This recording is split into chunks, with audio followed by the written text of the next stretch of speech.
Hello everyone, welcome to my channel engineering for you guys में आपका स्वागत है। आज हम मैकेनिकल का इम्पोर्टेंट न्यूमेरिकल बताने वाले हैं विद सॉल्यूशन के साथ। आपको वीडियो को पूरा देखिए, वीडियो को लास्ट तक देखिए, क्योंकि मैकेनिकल में बहुत सारे तीन चार बार से न्यूमेरिकल नहीं पूछा है, तो चांस है कि इस बार 3-4 न्यूमेरिकल कंफर्म आएंगे। और जो न्यूमेरिकल आएगा एग्ज़ाम में उस टाइप का क्वेश्चन आपको सॉल्व कराएंगे विद सॉल्यूशन के साथ।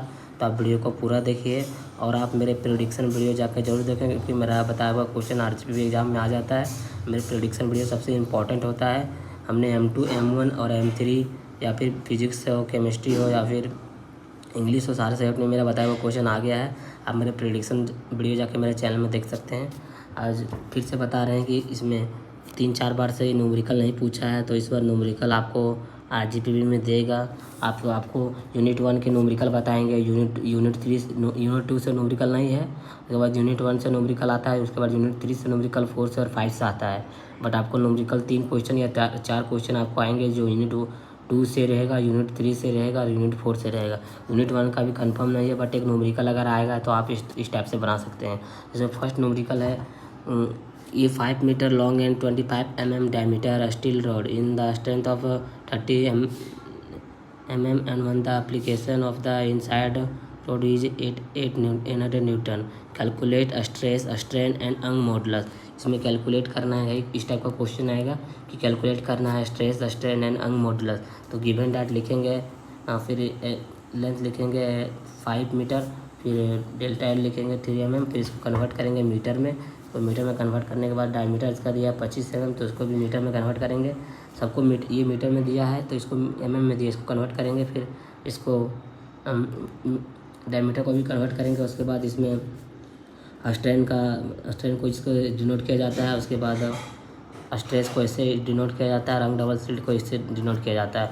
और इसका फार्मूला होता है, फार्मूला ये होता है, ये फार्मूला कैलकुलेट करके फिर ये equal to pi 4d square करके, और फिर ये वैल्यू पुट करने के बाद, वैल्यू टोटल कैलकुलेट करने के बाद 4.9 न्यूटन का पावर 4 आया।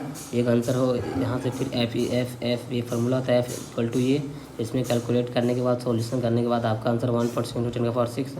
फिर ई निकालें हमें मॉडुलस। उसके बाद स्ट्रेन निकालें, स्ट्रेस निकालें, ये भी आ गया, स्ट्रेस का निकालेंगे। फिर हैंस लिख देंगे, स्ट्रेस इक्वल टू कितना आया, स्ट्रेस इक्वल टू ये वैल्यू आया, स्ट्रेन इक्वल टू ये वैल्यू आया, और अंग मॉडुलस ये वैल्यू आया। तो लिख देंगे, ये फर्स्ट का कैलकुलेशन हो गया। आपको आरजीपी एग्जाम में इस टाइप का क्वेश्चन आएगा। ये क्वेश्चन एग्जाम में जल्दी आता नहीं है, बट आप एक बार देख लीजिएगा। ये न्यूमेरिकल 1 है। न्यूमेरिकल यूनिट 3 से बताएंगे न्यूमेरिकल। यूनिट 2 से न्यूमेरिकल नहीं आता है। न्यूमेरिकल 1, 3, 4 और 5 से आता है। और जनरली एग्जाम में 3 और 4 से न्यूमेरिकल आता है और 5 से। यूनिट 1 से कभी कभी आता है। इसमें देख सकते हैं, ये न्यूमेरिकल बहुत ही इंपॉर्टेंट है आरजीपी एग्जाम में। अगर बर्नौली क्वेश्चन अगर नहीं आया तो इसके जगह पे कंफर्म क्वेश्चन आएगा। The water is flowing through ये pipe having diameter 20 centimetre and 10 cm at a section of 1 and 2 respectively. The rate of the flow through the pipe is 35 litre per second. The section 1 in 6 mm above and the delta and the section 2 is 4 mm above the delta, and if the pressure of the section 1 is 39.34 nano per second square, find intensity of the centimeter per square, find the intensity of the pressure of section 2।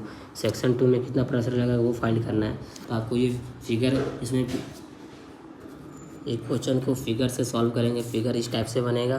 Figure आपको, अगर आप figure आप सही से बना लेंगे तो जो कॉपी चेक होगा आपका एग्जाम में, तो टीचर समझ जाएंगे कि अगर फिगर ये बना ले रहा है, ये न्यूमेरिकल से फिगर बना ले रहा है, तो ये सही ही बनाया होगा। उसके बाद देखिए, इसमें D1 का वैल्यू दिया है 20 सेंटीमीटर, उसको कन्वर्ट किए हैं मीटर स्क्वायर में। उसके बाद P1 दिया हुआ है, P1 यहाँ पे दिया हुआ है। फिर ये नैनोमीटर में पहले से Z1 6 मीटर दिया है, ये भी ठीक है। उसके बाद इसको नैनोमीटर में कन्वर्ट किए हैं। उसके बाद Z1 ये वैल्यू दिया है, इसको भी नैनोमीटर में कन्वर्ट कर दिए। उसके बाद D2 10 सेंटीमीटर दिया है, सेक्शन 2 का 10 सेंटीमीटर, तो ये लिखे हैं। फिर इसको नैनोमीटर में कन्वर्ट किए हैं। और उसके बाद फिर Z2 4 मीटर था, इसको भी चेंज किए। फिर rate of the flow equal to charge equal to ये होता है, इसको भी कन्वर्ट कर दिए। फिर at section discharge remove same, फिर ये फार्मूला लगा के अप्लाई करके ये फार्मूला, और फिर Q equal to AI/V1 value put करके उसके बाद ये वैल्यू पुट करने के बाद 1.144 मीटर पर सेकंड आया। उसके बाद Q का फिर वैल्यू पुट करेंगे तो 0.456 मीटर पर सेकंड आएगा। फिर apply Bernoulli equation 1 and 2। Bernoulli equation 1 2 हमको 2 सेक्शन फाइंड करना है, तो ये बर्नौली इक्वेशन का फार्मूला है P2 ये दिया है नैनोमीटर पर सेकंड में, कन्वर्ट करेंगे और आपका फाइनल आंसर सेक्शन 2 जो निकलेगा P1 P2, इसको सेक्शन 1 P1 P2 माने हैं तो यहाँ पे P2 का वैल्यू निकल गया, मतलब सेक्शन 2 का वैल्यू निकल गया, तो आप आंसर लिख सकते हैं। ये क्वेश्चन न्यूमेरिकल RGP एग्जाम में ज़रूर आता है, आप इसको अच्छे से कर लीजिए इस टाइप से, और आप फिगर इस तरीके से बना लीजिएगा। आप इसका लेक्चर थोड़ा देख लीजिएगा।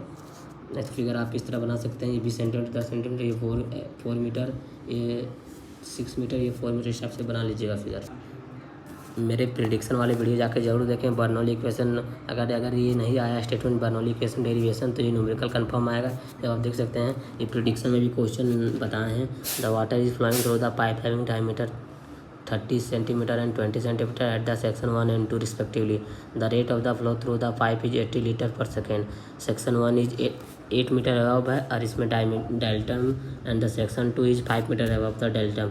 If the pressure of the section is 1 equal to 4 bar, find the intensity of pressure of section. ये भी इंपॉर्टेंट, इसको अब आप सोल्यूशन कर लीजिएगा। उसके बाद ये न्यूमेरिकल आता है, अगर ये स्टेटमेंट नहीं आया बर्नौली का तो कन्फर्म आएगा। यूनिट 1 से न्यूमेरिकल जो बताएं वो क्वेश्चन कभी आता है, आप देख लीजिएगा, अगर उसमें आएगा भी तो आप।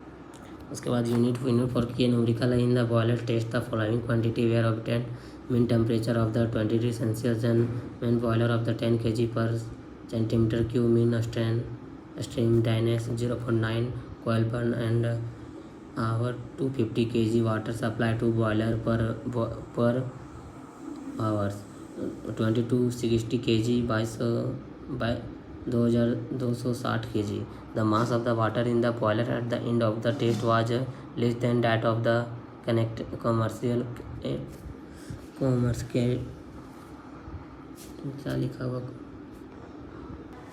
common cement by the 240 kg.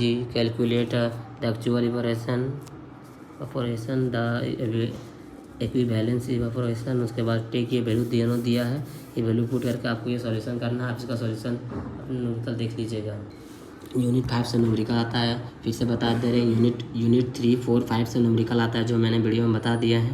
उसके बाद यूनिट 1 से न्यूमेरिकल का भी आता है। स्ट्रेस स्ट्रेन और मॉडुलस का वो फार्मूला आपको याद होना चाहिए। कोई भी फार्मूला आएगा आपको फार्मूला पुट करके बना देना है। स्टेप मार्किंग होता है तो कुछ नंबर स्टेप मार्किंग मिल जाएगा, ठीक है। उसके बाद फिर इसमें ये 4 cylinder is 4 stroke engine has the 100 metre. Unit 4 का है। यूनिट 5 का ये न्यूमेरिकल है।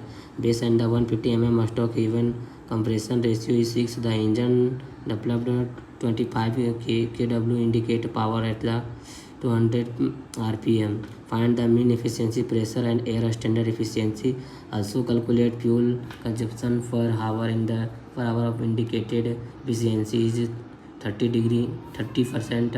Take a calorific value of the fuel is 4200 kg per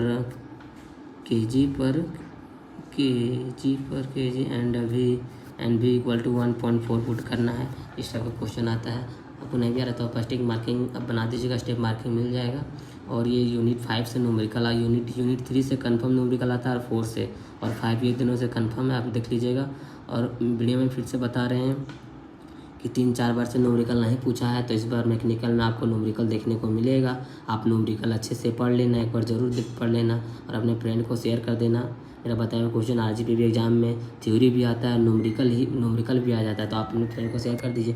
फिर गिवन जो यहाँ दिया है, गिवन लिख दिए हैं, D इक्वल टू 100 mm, इसको मीटर में कन्वर्ट कर दिए हैं।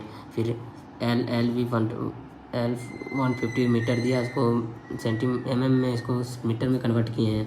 उसके बाद N इक्वल टू ये भी RPM दिया, ये ठीक है। उसके बाद CV इक्वल टू 4200 kg पर kg।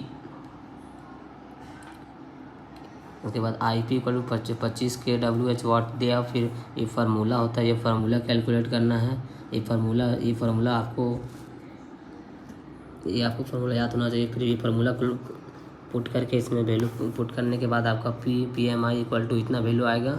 वैल्यू पुट करने के बाद यहाँ से आप वैल्यू गिवन में जो पुट कर देने के बाद वैल्यू PMI इक्वल टू 318.471 आया। उसके बाद n इक्वल टू ये वैल्यू पुट करते जाएंगे, फिर n इक्वल टू 0.5 लेंगे, 0.51 लेंगे, फिर यहाँ से कैलकुलेट करेंगे 51 पॉइंट इतना परसेंट आया। फिर n आई इक्वल टू ये फार्मूला होता है 0.3, और फिर टोटल NF ये आपका फाइनल आंसर है 1.9846 न्यूटन का पावर -3। ये क्वेश्चन RJP भी एग्जाम में आता है, आप एक बार देख लीजिएगा। यूनिट 3, 4, 5 का ये क्वेश्चन आता है। ये क्वेश्चन आपको बर्नौली क्वेश्चन का क्वेश्चन आता है, प्लीज सॉल्यूशन कर लीजिएगा। ये क्वेश्चन आता है, वीडियो में सारा सॉल्यूशन बताएं, वीडियो को देखिए पूरा। उसके बाद ये न्यूमेरिकल आता है, ये न्यूमेरिकल का सॉल्यूशन देख सकते हैं आप, और यूनिट 1 का ये न्यूमेरिकल है, आप सॉल्यूशन देख सकते हैं। न्यूमेरिकल इस बार कंफर्म कम से कम 2 या 3 न्यूमेरिकल कंफर्म आएंगे इस बार RJP एग्जाम में मैकेनिकल में। वीडियो अच्छा लगा हो तो लाइक शेयर एंड सब्सक्राइब करें। Thank you.